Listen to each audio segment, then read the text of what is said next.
Takkan ku ragu akan kasih setiamu, takkan ku ragu akan pertolonganmu. Puji Tuhan, Bapak Ibu, oleh anugerah Tuhan saya bisa berjumpa dengan Bapak Ibu untuk beribadah bersama-sama. Pertama-tama saya mengucapkan terima kasih kepada Bapak Gembala bersama dengan Ibu dan keluarga dan seluruh pelayan Tuhan yang telah memberikan saya sebuah kehormatan untuk menyampaikan firman Tuhan di ibadah di tempat ini. Bapak Ibu, ada pepatah mengatakan tidak kenal maka tidak sayang. Saya memperkenalkan diri dulu. Nama saya Pendeta Yusuf Suranta Purba. Saya gembala dari Gereja Bethel Indonesia yang ada di Tangerang, Karawaci. Tepatnya GBI Sari Bumi Indah. Saya sudah menikah. Istri saya cuma satu, anak saya baru satu. Ya, Bapak Ibu, istri saya bersama dengan saya hadir di tempat ini juga bersama dengan anak saya. Istri saya namanya Rekta Priskila Samu-Samu, orang Ambon, ya. Bapak Ibu, dulu rambutnya keriting, sekarang sudah lurus karena teknologi, ya, Bapak Ibu. Anak saya usia 6 tahun, namanya Nesia, anaknya Laticia Berupurba. Rambutnya keriting, Bapak Ibu, menunjukkan keturunan Ambon, ya, Bapak Ibu Saudara, ya. Dia sekarang kelas 1 SD, ya. Baik, Bapak Ibu, saya juga aktif terlibat dalam pelayanan di organisasi Gereja Bethel Indonesia dari tahun 2008, yaitu Departemen Pemuda dan Anak sampai saat ini. Saya pikir sekian perkenalan singkat dari saya. Kita langsung buka kitab kita Matius pasal 9, Bapak Ibu Saudara. Ayat 35 sampai ayat 38. Matius pasal 9 ayat 35 sampai 38. Sekali lagi Bapak Ibu Saudara, Matius pasal 9 ayat 35 sampai 38. Yang sudah dapat katakan amin. Amin. Baik Bapak Ibu, saya akan membaca ayat yang ganjil, Bapak Ibu membaca ayat genap, kita bergantian sampai 38. Matius 9 ayat 35 sampai 38. Demikianlah Yesus berkeliling ke semua kota dan desa, yang mengajar dalam rumah-rumah ibadat dan memberitakan Injil Kerajaan Sorga, serta melenyapkan segala penyakit dan kelemahan. Melihat orang-orang itu tergeraklah Yesus oleh belas kasihan kepada mereka, karena mereka lelah dan terlantar seperti domba yang tidak gembala. Maka katanya kepada murid-muridnya, tuaian memang banyak, tetapi pekerja sedikit. Karena itu mintalah kepada Tuhan yang punya tuaian, supaya Dia mengirimkan pekerja-pekerja untuk tuaian itu. Bapak Ibu, tema firman Tuhan yang saya bagikan hari ini adalah pelayan yang excellent. Bapak Ibu, setiap orang yang telah menerima anugerah keselamatan dari Tuhan Yesus, yaitu saudara dan saya, dan juga Bapak Ibu, orang yang menerima anugerah keselamatan dari Tuhan Yesus ini dimerdekakan dari dosa. Kata dimerdekakan dari dosa menunjuk kepada dibebaskan, tidak terikat dari dosa. Sebelum kita menerima anugerah keselamatan, kita ini Bapak Ibu Saudara diikat oleh dosa, dikuasai oleh dosa. Suka tidak suka kita melakukan dosa. Tetapi Bapak Ibu Saudara, setelah kita berjumpa dengan Yesus, kita menerima anugerah keselamatan dari Tuhan Yesus, kita juga dimerdekakan dari dosa. Karenanya buat saya Bapak Ibu Saudara, kalau ada orang Kristen yang katanya sudah menerima keselamatan tetapi masih hidup dalam dosa, Bapak Ibu Saudara, saya meragukan kelahiran baru orang tersebut. Saya meragukan keselamatan orang tersebut. Karena saya banyak melihat Bapak Ibu Saudara, orang-orang Kristen yang katanya sudah diselamatkan, tetapi hidupnya masih dikuasai dosa, masih dijajah dosa. Hidupnya masih sama seperti dulu. Dia belum menjadi orang percaya atau menjadi orang Kristen. Tapi saya percaya Bapak Ibu Saudara yang ada di tempat ini adalah orang-orang yang sudah menerima keselamatan dan juga orang-orang yang sudah dimerdekakan dari dosa. Amin, saudaraku. Coba tanya kanan kirinya, betul enggak kau sudah dimerdekakan dari dosa? Bilang. Silakan tanya Bapak Ibu Saudara. Apa jawabannya Bapak Ibu? Puji Tuhan, sudah ya. Kok ketawa? Amin. Amin. Amin. Amin. Bukan berarti kita nggak bisa dalam tanda kutip jatuh. Tetapi bukan menjatuhkan diri. Saya banyak temukan orang Kristen bukan jatuh, tapi menjatuhkan diri. Iya kan? Menikmati dosanya. Ya, Bapak Ibu Saudara datang gereja, minta ampun lagi. Baru keluar dari gereja, saudara dikasih Tuhan. Ya kan, kalau di gereja, amin. Kalau di luar gereja, aman. Kan gitu saudara ya. Nggak di sini, di tempat lain. Di sana sini banyak yang kayak gitu ya, Bapak Ibu.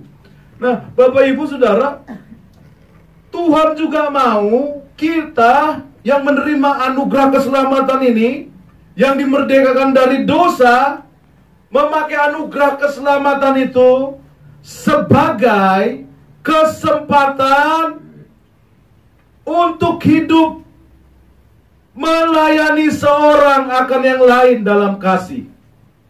Jadi saudaraku, kita ini diberikan kesempatan, ya kan? Setelah kita diselamatkan, kesempatan untuk apa?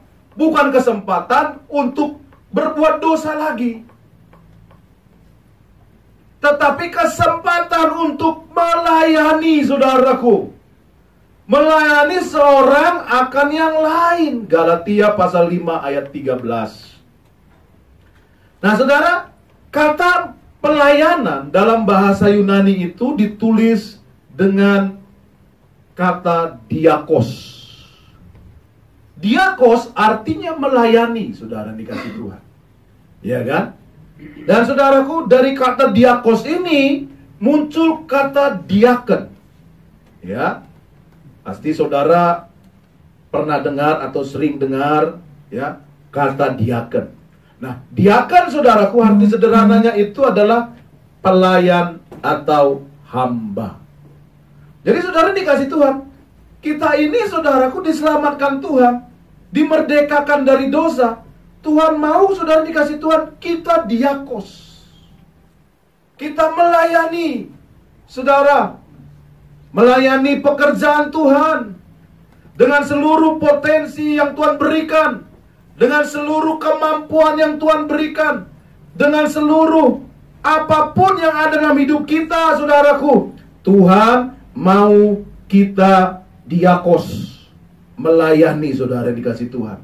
Dan Tuhan mau kita ini menjadi diaken, orang yang melayani, pelayan atau hamba, saudara. Jadi hamba berbeda, saudaraku, sebelum kita lahir baru. Hamba sebelum lahir baru kita hamba dosa. Tetapi setelah lahir baru kita menjadi hamba dari Tuhan, saudara yang dikasih Tuhan. Hamba kebenaran. Jadi hamba Tuhan itu bukan hanya menunjuk kepada Bapak Gembala, bukan hanya menunjuk kepada pendeta, tetapi hamba Tuhan itu adalah setiap orang percaya. Setiap orang yang sudah diselamatkan dan dimerdekakan dari dosa. Matius pasal 9 ayat 35 sampai 38 memberikan kita sedikitnya dua kebenaran. Kenapa orang Kristen itu harus diakos? Atau kenapa orang Kristen itu harus melayani? Yang pertama, saudara dikasih Tuhan, kalau kita lihat dalam ayat 35, saudaraku, Tuhan Yesus itu berjalan keliling ke semua kota dan desa untuk mengajar di rumah-rumah ibadat, memberitakan Injil Kerajaan Allah, melenyapkan segala penyakit dan kelemahan. Ini menunjuk apa, saudaraku? Tuhan Yesus melakukan pekerjaan pelayanan, saudara yang dikasih Tuhan. Tuhan Yesus memberitakan Injil, Tuhan Yesus mengajar, Tuhan Yesus menyembuhkan, Tuhan Yesus, saudara dikasih, melenyapkan segala kelemahan. Ini menunjukkan Tuhan Yesus melakukan pelayanan. saudara dikasih Tuhan. Nah, kalau Tuhan Yesus melakukan pelayanan, saya percaya orang Kristen yang mengatakan hidupnya adalah hidup bagi Yesus, tentu akan meladani Tuhan Yesus, hidup melakukan pelayanan. Yang kedua, saudara dikasih Tuhan, di dalam ayatnya yang ke-37 dikatakan, maka katanya kepada murid-muridnya, tuaian memang banyak, tetapi pekerja sedikit. Saudara, dua kebenaran kenapa orang Kristen harus melayani. Dari Matius 9, ayat 35 sampai 38, saudaraku. Yang kedua, dibutuhkan banyak pekerja atau pelayan karena tuaian itu banyak, saudara. Tahukah saudara tuaian itu banyak? Mungkin tuaian itu ada di rumahmu. Mungkin tuaian itu ada di keluargamu. Mungkin tuaian itu, saudaraku, ada di kantormu, di kampus di mana engkau bersekolah. Mungkin tuaian itu ada di sekitarmu, saudara dikasih Tuhan. Orang-orang yang belum diselamatkan. Atau bisa jadi juga, saudaraku, orang-orang, saudara dikasih Tuhan, yang sudah beragama Kristen, tetapi saudara hari-hari ini karena kecewa, karena tawar hati, saudara dikasih Tuhan, karena memiliki pemahaman yang salah tentang kekristenan, akhirnya meninggalkan ibadah, meninggalkan persekutuan. Itulah tuaian yang kita perlu tuai. Orang-orang susah, saudara dikasih Tuhan, orang-orang yang hancur hidupnya, orang-orang yang berputus asa, itulah tuaian. Dan Tuhan Yesus berkata, saudaraku, mereka seperti domba yang tidak bergembala, terlantar. Ya kan? Ketika melihat mereka, saudaraku, Tuhan Yesus hatinya tergerak oleh belas kasihan. Saudara, kenapa orang Kristen harus melayani? Karena, saudaraku, dibutuhkan banyak pekerja, banyak pelayan. Karena tuaian itu banyak, saudara dikasih Tuhan. Jadi gereja harus menciptakan pelayan-pelayan. Tentunya dengan pertolongan Roh Kudus. Saya percaya gereja yang menjadikan petobat baru menjadi pelayan, gereja tersebut akan menjadi gereja yang menuai jiwa-jiwa. Saudara dikasih Tuhan. Kenapa? Karena tuaian itu banyak. Dan Tuhan Yesus sendiri berkata sebelum dia naik ke surga, di rumah Bapakku banyak tempat. Ya kan? Saudara dikasih Tuhan. Kalau di rumah Bapa banyak tempat, Tuhan mau tempat yang banyak itu dipenuhi dengan jiwa-jiwa. Makanya Tuhan Yesus bilang begini, berdoalah kepada yang mempunyai tuaian, supaya dia memberikan penuai-penuai. Saudara, hari ini, saudaraku, saudara yang ada di tempat ini, Tuhan mau kita menjadi pekerja atau pelayan untuk tuaian yang banyak itu. Saudara tatap saya dan berkata, Pak Pendeta, saya sedang sibuk. Saudara tatap saya dan berkata, Pak Pendeta, saya nggak punya waktu. Saudara tatap saya dan berkata, Pak Pendeta, saya juga masih berjuang dalam kesusahan hidup.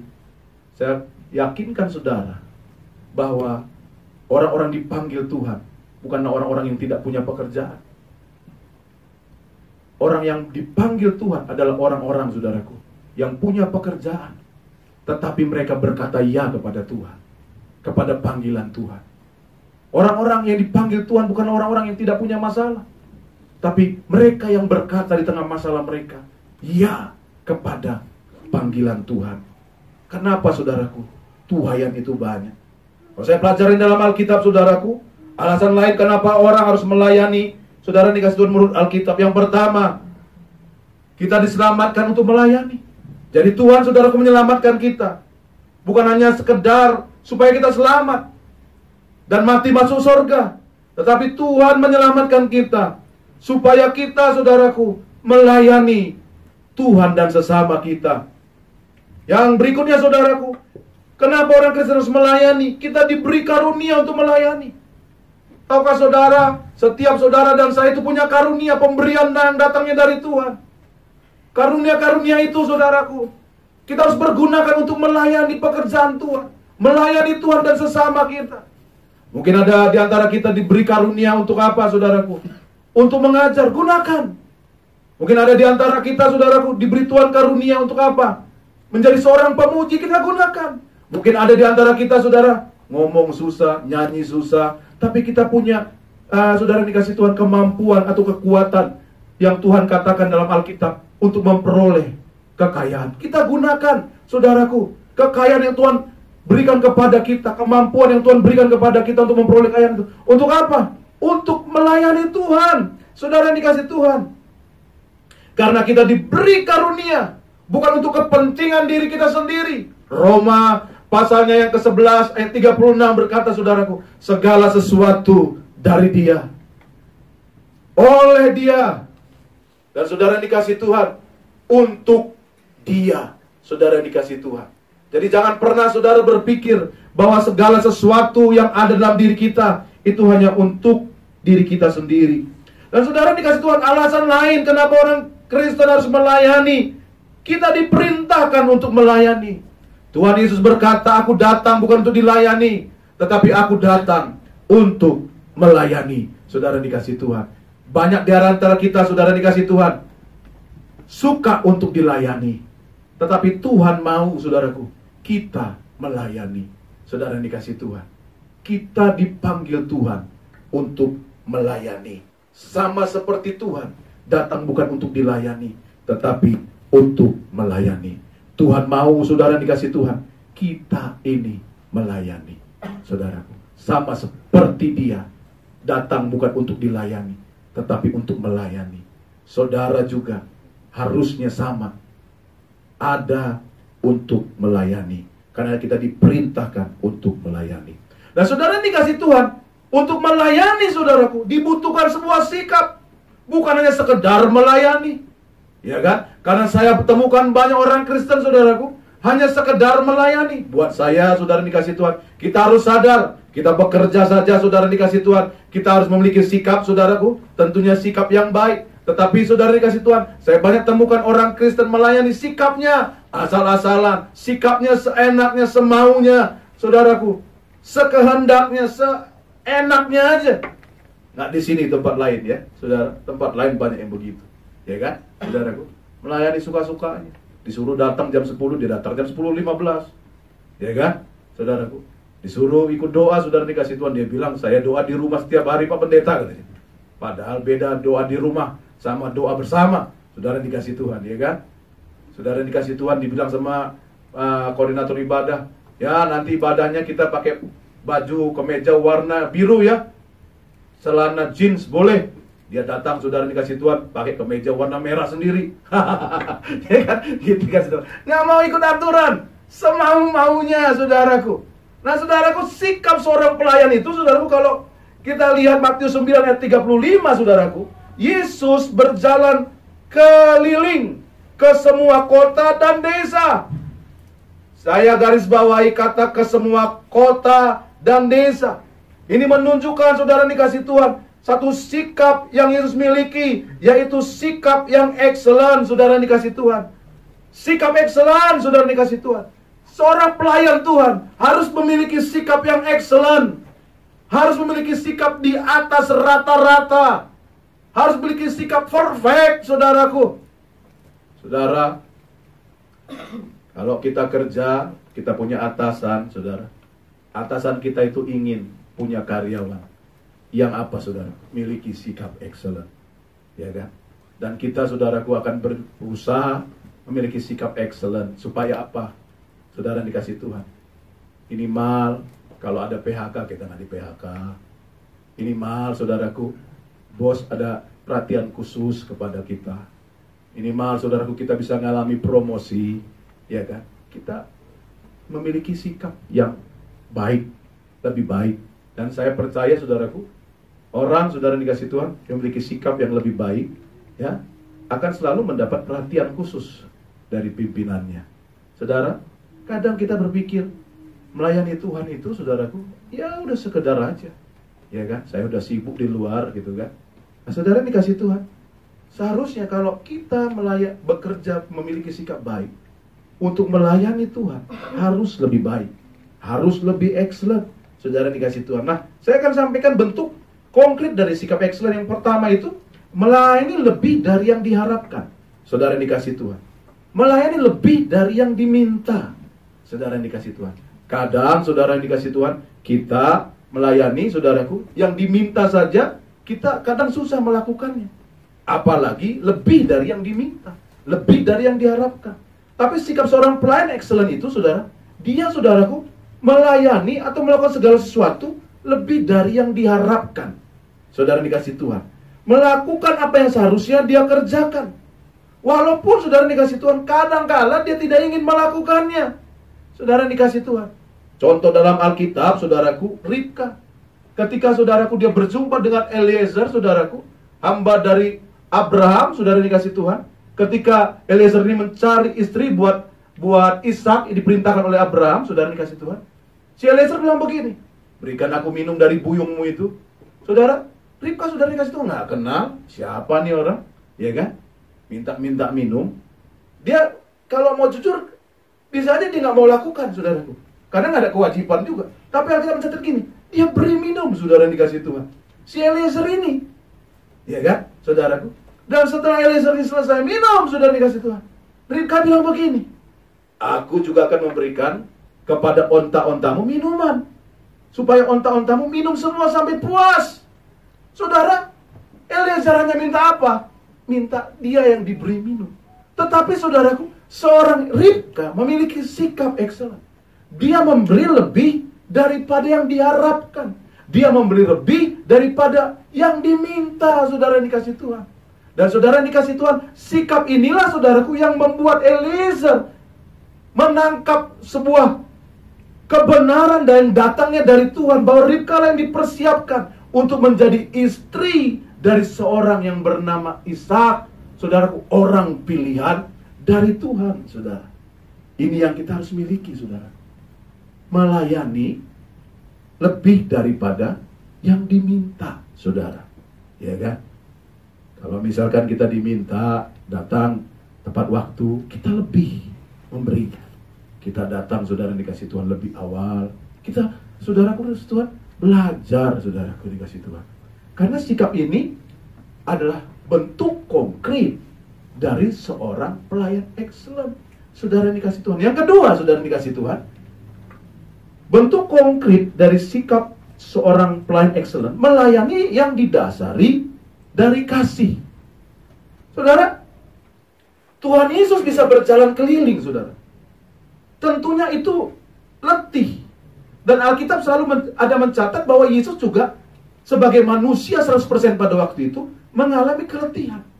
Ditunjukkan oleh apa, saudaraku? Ketika dia ada dalam perahu yang digoncang oleh angin badai, saudara dikasih Tuhan, di Danau Galilea, Yesus tertidur. Menunjukkan keletihan dari Yesus, saudara, sebagai manusia.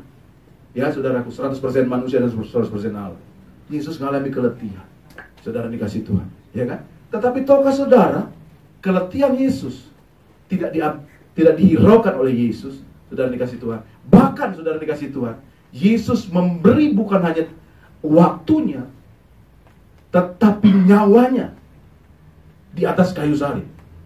Tahukah saudara dasarnya apa? Bisa memberikan nyawanya. Dasarnya adalah kasih. Alkitab mencatat, ketika Yesus melihat orang banyak itu, hati Yesus tergerak oleh apa? Belas kasihan, saudara dikasih Tuhan. Yesus melakukan segala sesuatu, dasarnya adalah kasih, didasari oleh kasih. Karenanya saya percaya, saudaraku, setiap orang Kristen yang melayani didasari kasih akan memakai seluruh potensinya, seluruh yang ada pada hidupnya untuk memenuhi harapan Allah. Dan bukan hanya harapan Allah, tetapi harapan dari manusia yang ada di sekitarnya. Tahukah saudara, Allah punya harapan buat engkau. Harapan untuk apa, saudaraku? Melayani. Tapi bukan hanya Allah, suamimu, istrimu, anak-anakmu memiliki harapan. Engkau punya kasih yang besar. Untuk apa? Melayani keluargamu, melayani pasanganmu, melayani anak-anakmu, melayani orang sekitar. Bahkan pimpinan di gereja, kalau di GBI ini ada di gembala jemaat, itu punya harapan, saudara, buat orang-orang yang melayani. Ya, saudara kasih Tuhan, harapannya apa? Seluruh yang melayani dengan excellent, saudara yang dikasih Tuhan, ya kan? Seorang yang melayani dengan excellent tidak hitung-hitungan dengan waktu, tidak hitung-hitungan dengan tenaga, bahkan tidak hitung-hitungan dengan dana. saudara, karena dia tahu bahwa segala sesuatu yang dia miliki itu datangnya dari Tuhan. Dan orang, saudara, yang melayani dasarnya kasih, melakukan pelayanan dengan sukacita, bukan dengan persungutan, saudara dikasih Tuhan. Kadang saya temukan ada orang-orang yang melayani Tuhan bersungut-sungut, saudara dikasih Tuhan, ya, saudara dikasih Tuhan, sungut di belakang dari pimpinan, sungut di belakang dari orang-orang yang melayani, di hati ngedumel, saudara dikasih Tuhan. Tetapi saya percaya, saudaraku, orang yang melayani didasari kasih, saudaraku, akan melayani dengan sukacita.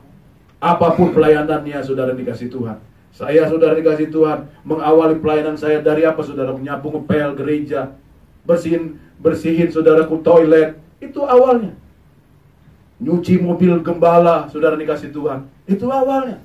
Tapi tahukah saudara, karena kasih yang ada dalam hati saya, karena saya tahu Tuhan terlebih dahulu mengasihi saya bisa melayani dengan sukacita, bukan dengan persungutan, saudara dikasih Tuhan.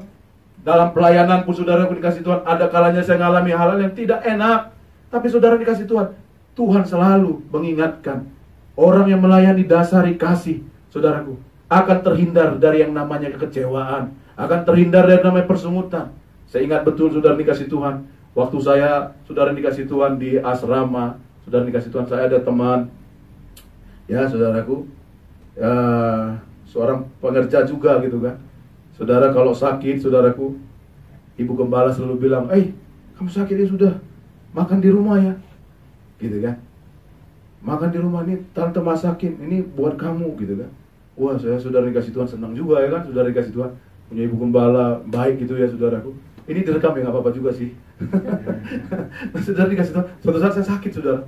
Saya sakit, saudara dikasih Tuhan. Saudara, saya sakit di asrama. Di asrama itu kan makannya kangkung gitu kan, saudara. Ya kan dulu kan, tapi sekarang udah lebih baik katanya, saudaraku ya. Kalau sudah makan ayam, saudara dikasih Tuhan, anak-anak seminari itu, saudaraku, kalau doa, saudara dikasih Tuhan, diiringin dengan berjaga-jaga. Karena ayam bisa pindah. Kan gitu kan, saudara dikasih Tuhan ya. Saudara dikasih Tuhan, saya datang, saudara dikasih Tuhan, ke rumah ibu gembala. Saya bilang, saya sedang sakit. Tahu nggak, saudara, ibu gembala bilang begini, kamu sakit ngapain ke rumah? Udah pulang-pulang ke asrama, tidur sana. Gitu, saudara. Saudara dikasih Tuhan, itu saudaraku, di hati, aduh, gak enak. Ya kan, saya berpikir, wah, bisa minimal makan lebih baiklah dari asrama, ada perhatian. Saudara, saya pulang, saudara dikasih Tuhan, saudara, hati saya sedih, saudara dikasih Tuhan, saya naik ke asrama dan saudara dikasih Tuhan, saya naik ke ranjang saya dalam keadaan kurang sehat, kurang fit. Saya tutup muka saya, saudara dikasih Tuhan, dengan spray. Dan saudara dikasih Tuhan, saya bilang dalam hati saya, cukup sekianlah Tuhan melayani. Tapi tahu kata saudara, Roh Kudus mulai bicara dari saya bilang gini, lakukan lagi. Aku sedang memproses dalam bentuk hidupmu, supaya segala sesuatu yang kamu lakukan didasarkan oleh kasih. Saudara dikasih Tuhan, itu sebuah proses perjalanan. Nah, saudaraku, tujuan kita melayani yang pertama menuai jiwa-jiwa, yang kedua, saudaraku, memuliakan Allah, yang ketiga, menggenapi rencana Tuhan. Ternyata, saudaraku, Tuhan punya rencana buat kita, dan rencana Tuhan adalah melayani. Karenanya seorang yang melayani Tuhan adalah orang yang menggenapi rencana Tuhan atas hidupnya. Sebaliknya, orang yang tidak melayani tidak menggenapi rencana Tuhan atas hidupnya. Anggota tubuh yang melayani adalah anggota tubuh yang berfungsi, saudara yang dikasih Tuhan. Kalau ada jemaat Tuhan yang tidak melayani, tentu dia sebagai tubuh tidak berfungsi. Kita adalah tubuh Kristus, saudara dikasih Tuhan. Tubuh harus semua berfungsi, saudara, seperti tubuh jasmani ini, semua berfungsi. Kalau ada yang tidak berfungsi, saudara dikasih Tuhan, nah artinya ada sesuatu yang salah dalam tubuh kita. Dan orang yang melayani Tuhan menggenapi tujuan Tuhan. Yang terakhir, saudara dikasih Tuhan, model pelayanan saat ini menurut Matius 9 ayat 35. Yang pertama adalah pemuritan dalam jemaat. Yesus mengajar, memuridkan, saudaraku, mengajar Injil, saudara. Saudara, dalam gereja harus ada pemuritan dalam jemaat. Tujuannya apa? Supaya jemaat mengenal kebenaran. Dan bukan hanya mengenal kebenaran, tapi jemaat menghidupi kebenaran. Saudaraku, jangan mimpi saudara menghidupi kebenaran kalau tidak mau dimuridkan. Karenanya, saudaraku, seorang percaya harus menjadi seorang murid. Dia bukan hanya menjadi seorang yang ngefans sama Yesus, tetapi seorang percaya haruslah menjadi murid. Saudaraku, mau dimuridkan. Karena ketika kita dimuridkan, kita mengenal kebenaran. Dan ketika kita mengenal kebenaran, kita bisa menghidupi kebenaran. Pemuridan dalam jemaat, saudaraku, membuat jemaat menemukan panggilannya. Sehingga apa, saudaraku? Tidak ada jemaat yang tidak melayani. Semua jemaat melayani Tuhan. Kenapa? Dimuridkan. Saudara, dia mengetahui panggilannya, talentanya, karunia yang ada padanya, dan dia bisa mempergunakan itu untuk terlibat dalam pelayanan. Kita bersyukur Gereja Bethel Indonesia, saudaraku, sedang fokus untuk pemuritan. Saudara dikasih Tuhan. Nah, saudara dikasih Tuhan, karena pemuritan, saudaraku, adalah model pelayanan yang dibutuhkan oleh gereja-gereja lokal. Semua jiwa-jiwa harus dimuridkan. Saudara dikasih Tuhan. Saya tatap jemaat yang saya gembalakan, ada beban di hati saya. Untuk apa? Memuridkan mereka. Saudara dikasih Tuhan. Yang kedua, saudara, model pelayanan menurut Matius 9 ayat 35-38, saudara dikasih Tuhan, adalah menolong orang yang membutuhkan. Yesus melenyapkan penyakit dan kelemahan. Saudaraku dikasih Tuhan. Jemaat Tuhan, saudaraku, harus terlibat, saudara dikasih Tuhan. Untuk apa? Menolong orang-orang yang membutuhkan. Membutuhkan. Orang-orang yang susah. Orang-orang yang sakit. Saudara dikasih Tuhan. Jemaat Tuhan harus terlibat dalam bantuan sosial untuk menolong orang-orang yang membutuhkan. Seperti bantuan uang kepada orang sakit, saudara dikasih Tuhan. Kita nggak cukup hanya mendoakan, tetapi kita perlu membantu mereka. Saudara dikasih Tuhan, kalau mereka tidak ada dana. Saudara, kita juga membantu janda-janda yang benar-benar janda. Kita membantu anak yatim piatu dan orang miskin. Saudara dikasih Tuhan. Ini, saudaraku, dibutuhkan. Karena saya ingin kasih tahu, seluruh jemaat tidak punya ekonomi yang sama. Ada orang punya ekonomi yang lemah. Mereka membutuhkan dukungan. Saudara dikasih Tuhan. Dan bukan hanya jemaat, orang-orang di luar sana, saudara membutuhkan itu. Saudara, mari saudaraku, saya mengajak kita untuk terlibat di dalam melayani Tuhan. Jadilah pelayan excellent. Rencana Tuhan atas hidup kita digenapi ketika kita memakai hidup kita untuk melayani. Selamat melayani dengan excellent. Tuhan memberkati. Amin. Buat firman Tuhan. Mari kita bangkit berdiri bersama, saudara.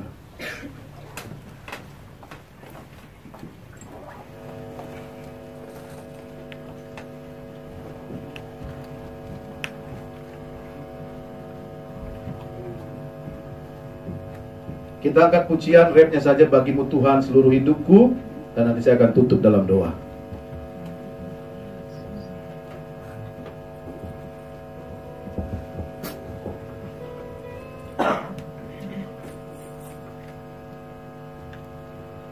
Bagimu Tuhan seluruh hidupku. Rapnya saja. Tuhan seluruh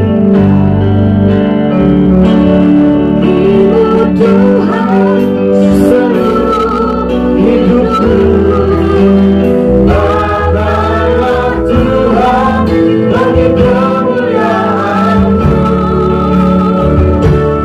Genapi seluruh rencana-Mu.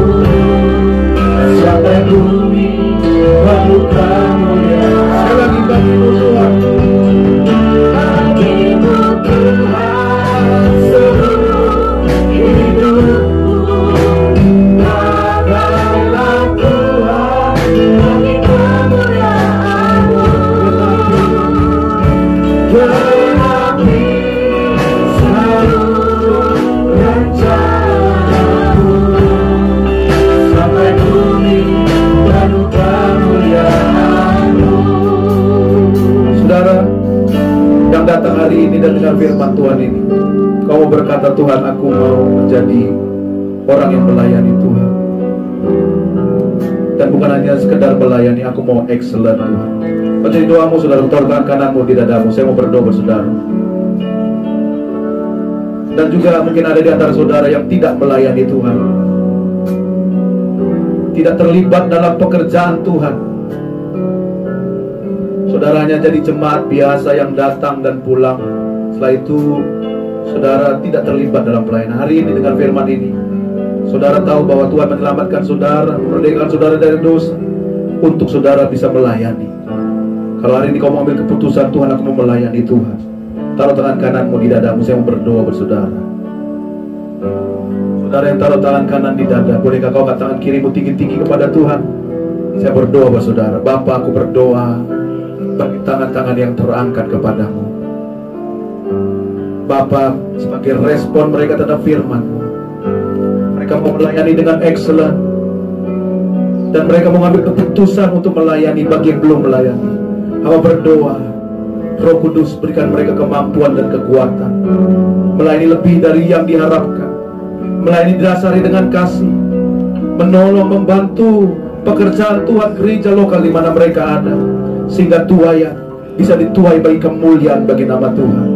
Hamba berdoa, berkati setiap umat-Mu, berkati Tuhan dengan kekuatan dan kemampuan. Hamba berdoa bagi Bapak Pendeta Hussein bersama dengan istri dan keluarga. Tuhan berkati, urapi hamba-Mu lebih lagi dalam nama Yesus, dalam mengembalakan jemaat Tuhan di tempat ini. Berikan visi misi yang datangnya dari Tuhan untuk membangun gereja Tuhan di tempat ini. Berkati usaha yang dikelola sehingga semakin hari semakin berkembang dan bertumbuh bagi kemuliaan nama Tuhan. Berkati seluruh pelayan Tuhan di gereja Tuhan di tempat ini. Dalam nama Yesus kami sudah berdoa dan mengucap syukur. Haleluya.